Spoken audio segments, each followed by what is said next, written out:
আসসালামু আলাইকুম। আজকে আমরা আপনাদের জন্য আমাদের চ্যানেল থেকে প্রথম একটা নিটিংয়ের প্রজেক্ট নিয়ে এসেছি এবং আমি জানি এটা খুব সহজ একটা প্যাটার্ন। যারা নিটিংয়ের বেসিক স্টিচগুলো সম্পর্কে জানেন তারা খুব সহজেই এই প্যাটার্নটা করতে পারবেন। আমি নিটিংয়ের কাজ খুব কম করি, তো আশা করছি আজকের নিটিংয়ের টিউটোরিয়ালটাও আপনাদের ভালো লাগবে। আমি দেখাচ্ছি প্যাটার্নের উল্টা পাশটা এবং সামনের অংশটা। আপনারা দেখেছেন এই প্যাটার্নটাকে বলা হয় বাস্কেট হুইপ প্যাটার্ন। আমি এটার জন্য একটা 4.5 মিলিমিটার নিডেল ইউজ করব। এটা একটা সার্কুলার নিডেল এবং আমি আইসি ইয়ার্নের একটা আলপাকা ইয়ার্ন ব্যবহার করছি। ইয়ার্নটা থিকনেস বেশ মোটা। তো আসুন আমরা এখন আমাদের নিডেলে কাস্ট অন করে নিই। এই প্যাটার্নটার জন্য আমাদের 4-এর গুণিতক যে কোনো সংখ্যক স্টিচ আমাদের কাস্ট অন করে নিতে হবে। সেজন্য আমরা ইয়ার্নটাকে ঠিক আমাদের মাফলার বা যে কোনো প্রজেক্টে যতটুকু আমরা লেন্থ নিতে চাই তার 3 গুণ পরিমাণ ইয়ার্ন আমি এভাবে নিয়ে নেব। এতে করে আমরা যে কাস্ট অনটা করব এটাকে বলা হয় long tail cast on. Long tail cast অনের জন্য আমাদের সুবিধা হবে। তবে অবশ্যই একটা জিনিস আমাদেরকে মাথায় রাখতে হবে যে আমরা যে কাস্ট অন করব তা যেন অবশ্যই 4-এর গুণিতক হয়। তো আসুন আমরা এখন কাস্ট অনটা করা শুরু করি। প্রথমে আমরা ইয়ার্নটাকে এভাবে নিয়ে নিচ্ছি এবং লক্ষ্য রাখতে হবে কাস্ট অনের যে ছোট অংশটা আছে, ছোট প্রান্তটা কিন্তু আমার এই বাম হাতের এই বুড়ো আঙ্গুলের সাথে থাকবে এবং বড় অংশটা যেটা সুতোর বলের সাথে আছে সেটা থাকবে আমার মধ্যবা আঙ্গুলের সাথে। তো এভাবে করে আমরা কাস্ট অন করব। আমি আবারও বলে নিচ্ছি, নিটিং প্রজেক্টে আমি অতটা পারদর্শী নই। আমি খুব সিম্পলি আমি এটা দেখাচ্ছি। বেসিক নিটিংয়ের কোনো টিউটোরিয়াল আমি এখনও আমার চ্যানেলে আপলোড করিনি এবং বেসিক নিটিংয়ের টিউটোরিয়ালটা ভবিষ্যতে অবশ্যই চ্যানেলে আপলোড করা হবে।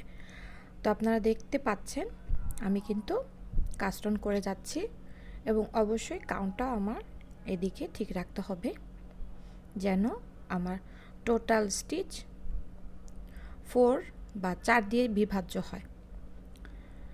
তো আমি আপনাদেরকে একটা স্যাম্পল করে দেখানোর জন্য আমি অল্প কয়েকটা স্টিচ নিয়ে নিলাম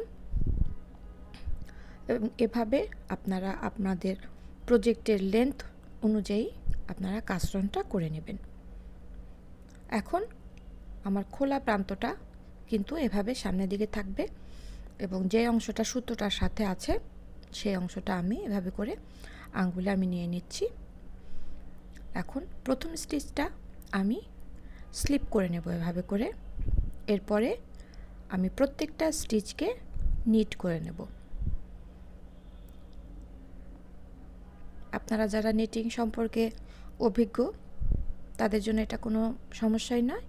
আমি খুব ধীরে ধীরে নিটগুলো করে নিচ্ছি। কিভাবে নিট করতে হয় এটা ইজিলি আপনারা বুঝে যাবেন। এই টিউটোরিয়ালটা যদিও একদম বিগিনারদের জন্য না, তারপরও আমি আশা করছি কেউ যদি চেষ্টা করেন এই নিয়মে নিটগুলো আপনারা কিন্তু খুব সহজেই করে নিতে পারেন। এভাবে সামনের দিক থেকে আমি নিটিং নিডেলটাকে দিয়ে এভাবে আমি নিট স্টিচগুলো তুলে নিচ্ছি। এখানে প্রত্যেকটা স্টিচের সাথে কিন্তু আমি নিট করে যাচ্ছি।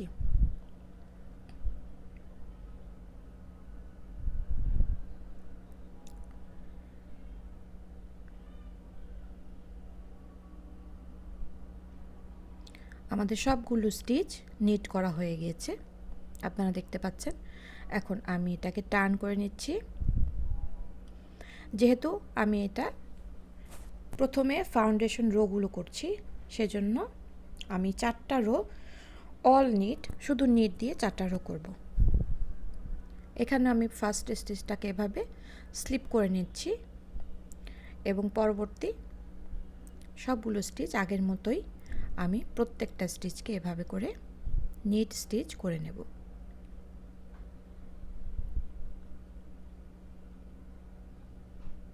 আমি যেহেতু টিউটোরিয়ালের জন্য অল্প কয়েকটা স্টিচ নিয়েছি, সেহেতু আপনারা জাস্ট প্যাটার্নটা বোঝার জন্য একটু দেখে নিলেই আপনারা ধরতে পারবেন কিভাবে এই প্যাটার্নটা করতে হয়। আমি 4টা রো ঠিক এই নিয়মে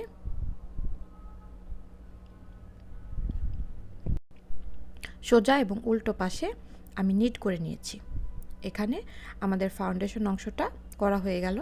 এখন আমরা বেসিক আমাদের বাস্কেট উইপ প্যাটার্নটা করা শুরু করব। তো প্রথম স্টিচটা আমি আগের মতোই, সবসময় আমরা প্রথম স্টিচটা স্লিপ করে নেব। এবং এক্ষেত্রে আপনারা একটা জিনিস মনে রাখবেন, আপনারা যদি নিট ওয়াইজ স্লিপ করেন তাহলে পুরো প্রজেক্টটাতে নিট ওয়াইজই স্লিপ করবেন, অথবা পার্ল ওয়াইজ যদি স্লিপ করেন পুরো প্রজেক্টটা আপনারা পার্ল ওয়াইজ স্লিপ করবেন। এবং এই খোলা প্রান্তটা আমরা পরবর্তীতে আমরা এই প্যাটার্নের সাথে আমরা হাইড করে দেব, সেটা আমরা পরবর্তীতে করে দেখাবো। তো তাহলে প্রথমে আমাদের প্রথম 4টা স্টিচকে আমাদের নিট করতে হবে। সেক্ষেত্রে প্রথম স্টিচটাকে আমি স্লিপ করে নিলাম এবং পরবর্তী 3টা স্টিচকে আমি নিট করছি। 3 4 আমার কিন্তু এই 4টা স্টিচ নিট করা হয়ে গেল। এখন পরবর্তী 4টা স্টিচ আমি পার্ল করব। তো নিট করার সময় আমাদের এই ইয়ার্নটা কিন্তু পেছন দিকে থাকে, পার্ল করার সময় আমি এভাবে করে ইয়ার্নটাকে সামনের দিকে নিয়ে আসব। এখন আমরা 4টা স্টিচকে পার্ল করব। তো পার্ল করার জন্য ইয়ার্নটা সামনের দিকে এভাবে ধরতে হয় এবং ঠিক ইয়ার্নটা আপনার সামনে থাকবে। এখানে সামনের দিক থেকে আপনি নিটিং নিডলটাকে প্রবেশ করে এই যে এভাবে করে আপনারা পার্ল স্টিচটা করে নেবেন। 3 4 4টা স্টিচ পার্ল করা হয়ে গেল। এখন পরবর্তী আরও 4টা স্টিচ আমরা নিট করব। 1 আপনারা অবশ্যই মনে রাখবেন নিট করার সময় কিন্তু আমাদের ইয়ার্নটা পেছন দিকে আবার দিতে হবে। এভাবে আমি 4টা নিট করে ফিরে আসলাম। তো আপনারা দেখতে পাচ্ছেন এখানে 4টা করে মোট 12টা স্টিচ আছে। এখন আমি এটাকে প্রজেক্টটাকে টার্ন করাবো। প্রথম 4টা ছিল নিট, তারপরে 4টা ছিল পার্ল, তারপরে 4টা আবারও নিট করা হয়েছে। এখন পরবর্তী রোতে এসে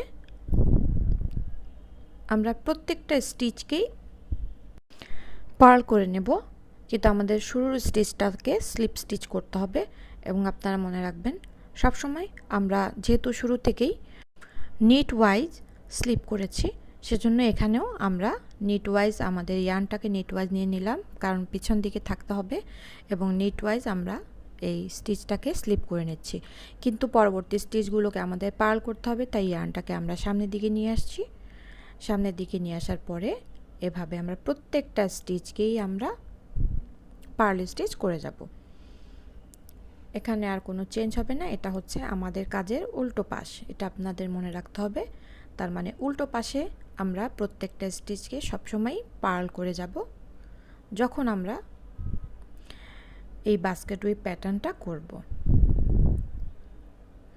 এবং আমরা যদি স্টকিনেট প্যাটার্নটাও করি, স্টকিনেট প্যাটার্নে আমাদের কিন্তু এভাবে প্রত্যেকটা স্টিচকে সামনের অংশে নিট করতে হয়, পেছনের অংশে পার্ল করতে হয়।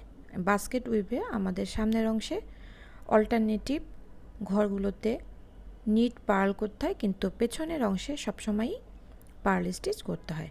এভাবে করে আমরা কিন্তু সবগুলো স্টিচকে পার্ল দিয়ে করে নিলাম। এখন আবার আমরা টার্ন করে নিচ্ছি। তো এখানে আমরা আবার রো নাম্বার 1-এর মতন রিপিট করব। যথারীতি আমরা প্রথম স্টিচটাকে এভাবে করে নিট ওয়াইজ স্লিপ করে নিচ্ছি এবং পরবর্তী 4টা স্টিচকে আমরা নিট স্টিচ করব। 3 নাম্বার এবং 4টা নিট, পরবর্তী 4টা পার্ল, ইয়ার্নটাকে আমরা সামনে নিয়ে এসে 4টা পার্ল স্টিচ করব। 1 2 3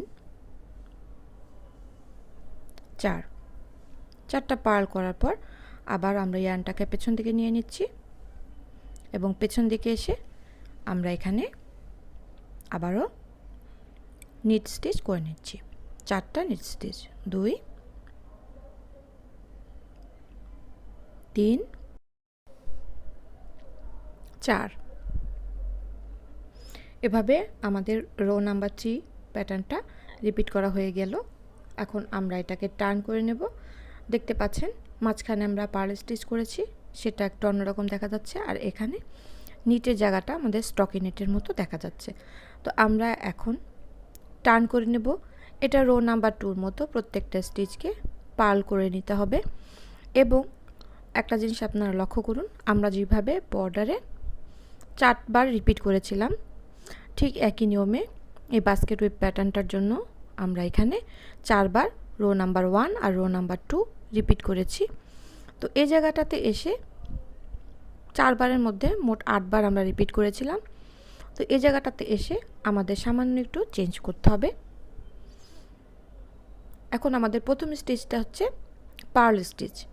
তো যেহেতু এটা পার্ল স্টিচ হবে, সেহেতু আমি ইয়ার্নটাকে সামনে এনে নিয়েছি এবং পার্ল ওয়াইজ আমি এটাকে স্লিপ করে নেব। আগে রো নাম্বার 1-এ ছিল প্রথম 4টা নিট, এখন রো নাম্বার এখানে প্রথম 4টা পার্ল স্টিচ করা হবে। এখানে আমরা 4টা পার্ল স্টিচ করে নিলাম। পরবর্তী 4টা স্টিচকে আমরা নিট স্টিচ করে নেব। তো এখানে দেখতে পাচ্ছেন যেহেতু আমরা নিট স্টিচ করে নেব, ইয়ার্নটাকে সামনে থেকে কিন্তু আমি পিছন দিকে নিয়ে নিয়েছি। এখন আমরা 4টা নিট করে নিচ্ছি, 2 3 4। এখন আবারও পরবর্তী 4টা স্টিচ আমরা পার্ল করে নেব। এখানে ইয়ার্নটাকে সামনে নিয়ে এসেছি, এখন পার্ল স্টিচ করছি, 2 3 4। এখন আমাদের এই প্যাটার্নটার ফার্স্ট অংশটা রিপিট করা হয়ে গেল। এখানে দেখতে পাচ্ছেন পার্লের জায়গাটা এরকম দানা দানা দেখা যাচ্ছে এবং নিটের জায়গাটা কিন্তু এরকম স্টকিনেট স্টিচের মতো দেখা যাচ্ছে। এখন আমরা যখন এটাকে টার্ন করে নেব, আমাদের মনে রাখতে হবে এই উল্টো অংশটা কিন্তু সবসময়ই আমরা সবগুলো স্টিচকে পার্ল করে নিচ্ছি। এখানে আমি পার্ল ওয়াইজ এটাকে স্লিপ করে নিলাম। এখানে শুরুর দিকে আমরা পার্ল স্টিচ দিয়ে শুরু করেছিলাম দেখে আমরা কিন্তু পার্ল ওয়াইজ স্লিপ করেছি, তা না হলে এটার ফিনিশিংটা দেখতে ভালো দেখা যাবে না। কিন্তু আমরা যখন শুরুর দিকে নিট ওয়াইজ স্টিচ নিয়েছিলাম, তখন আমরা নিট ওয়াইজ উল্টা দিকে এসে নিট ওয়াইজ স্লিপ করেছিলাম। এখানে আমরা উল্টা দিকে পার্ল ওয়াইজ স্লিপ করব, কারণ প্রথম স্টিচটা আমাদের পার্ল স্টিচ। তো প্রত্যেকটা স্টিচ এভাবে আমি পার্ল করে নিলাম। এই পেছনের অংশটা অবশ্যই সবগুলো স্টিচ পার্ল হবে, এটা মনে রাখতে হবে। এভাবে করে আমরা এই প্যাটার্নটা বারবার রিপিট করব এবং 4 বার করে রিপিট করব, কারণ আমাদের রো 1 আর রো 2 দুটা মিলেই কিন্তু একসাথে আমাদের একটা লাইন হবে। সো এটাকে 4 বার করে রিপিট করব এবং পরবর্তী রোটাতে আবার আমরা অল্টারনেট করে নিব। নিটের জায়গায় পার্ল নিতে হবে, পার্লের জায়গায় নিট নিতে হবে। এরকম করে আমরা যখন কাজটা করব তখন আমাদের এরকম বাস্কেট ওয়েভ প্যাটার্ন হবে। তো আমরা প্রথম এভাবে 4 বার শুধু নিট দিয়ে কাজ করেছিলাম, পরের রোগুলোতে 4 বার আমরা নিট পার্ল এভাবে করেছি। এভাবে 4 বার রিপিট করার পর আমরা পরবর্তী রোতে পার্ল নিট এভাবে করেছি এবং প্রতিবারই আমরা উল্টো অংশ করার সময় কিন্তু সবগুলো স্টিচকে পার্ল স্টিচ করেছি। সবার শেষে আমরা ইয়ার্নগুলো দিয়ে একটু রাফেল তৈরি করে নিয়েছি। এটা খুবই সহজ একটা কাজ। আশা করছি আমাদের এই টিউটোরিয়ালটা আজকে আপনাদের ভালো লেগেছে এবং সহজ লেগেছে। এটা খুবই সহজ একটা প্যাটার্ন, যে কোনো বিগিনার নিটার এটা করতে পারবেন এবং এটা কিন্তু ইয়ার্নটা একটু ভারী নেওয়াতে কিন্তু খুব সুন্দর আর স্ট্রেচি হয়েছে। আশা করছি আপনারা প্যাটার্নটা চেষ্টা করে দেখবেন এবং আমাদেরকে অবশ্যই কমেন্টের মাধ্যমে জানাবেন আপনাদের আজকে টিউটোরিয়ালটা কেমন লাগলো এবং কোনো সমস্যা সমাধানের জন্য অবশ্যই ইনবক্স করবেন। আমি যথাসাধ্য আপনাদেরকে হেল্প করার চেষ্টা করব। তো আজকে এ পর্যন্তই থাক। সবাই অনেক ভালো থাকবেন। আল্লাহ হাফিজ।